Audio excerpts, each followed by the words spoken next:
Hi friends, சிறகடி Kashi சீரியலில் நாளைக்கு என்ன நடக்க போகுதுன்னு பார்க்கலாம் வாங்க. வீடியோக்குள்ளே போகலாம். நம்ம சேனல் இன்னும் சப்ஸ்கிரைப் பண்ணாதவங்க சப்ஸ்கிரைப் பண்ணிக்கோங்க. ரோஹிணி வந்து மனோஜ் கிட்ட பார்ட்டிக்கு போகிறேன்னு போய் சொல்லிட்டு கிளம்பி போய் வித்யாவோட வீட்டில் தான் இருந்துட்டு நைட் ஆகி வருவாங்க. இதை பார்க்குற மனோஜுக்கு பயமாயிரும். ஐயோ, ரோஹிணி நம்மளை விட்டுட்டு போயிடுவாளோ, நம்ம அம்மா பேச்சை கேட்காம ரோஹிணியோட பேச ஆரம்பிச்சிடலாம்.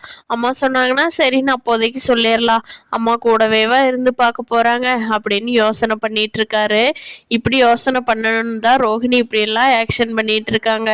பார்க்கலாம் அவங்களோட திட்டம் நிறைவேற போகுதான்னு. இங்கே மீனா வந்து உங்களை விட்டுட்டு எங்கள் வீட்டில் கல்யாணம் பண்ணுனா என்ன பண்ணுவீங்க இப்படியெல்லாம் கேட்குங்காட்டி முத்துவுக்கு ரொம்ப டென்ஷன் ஆகிருது. அதனால் வேலையை முடிச்சுட்டு நைட்டு அப்படியே சரக்கு போட்டு வந்துடுறாரு. பயங்கர போதையில் வீட்டுக்கு வந்து பெல் அடிக்கிறாரு. அப்போ அவங்க அம்மா தான் கதவை ஓப்பன் பண்ணுறாங்க. தாயே அப்படின்னு பாட்டு படிக்கிட்டே உள்ள வர்றாரு.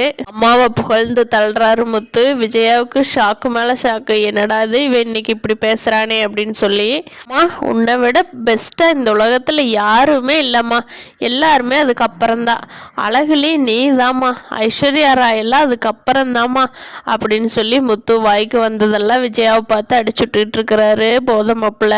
மீனா கஷ்டப்பட்டு முத்துவே இழுத்துட்டு போய் நைட்டு படுக்க வச்சிடுறாங்க. இவருக்கு டென்ஷன் ஆகிற மாதிரி ஏதாவது பேசினோம்னா தெரிஞ்ச ஒரே இது நைட்டு சரக்கு போட்டு வர்றதா. இவர் எப்படித்தான் நான் திருத்தி என்ன பண்ணுவேன்னே தெரியலையே. இப்படி இருக்கிறாரு, எல்லா விஷயத்திலும் நல்லவராக இருக்கிறாரு. ஆனால் சீதாவோட கல்யாணத்தில் மட்டும் இவ்வளோ பிடிவாதமாக இருக்காரு. நம்ம எப்படி தான் இவரோட மனசை மாற்றி சீதாவுக்கு அருணு கல்யாணம் பண்ணி வைக்கிறதுன்னு மீலாம் கவலையாக யோசிச்சு என்ன பண்ணிக்கிட்டு இருக்காங்க.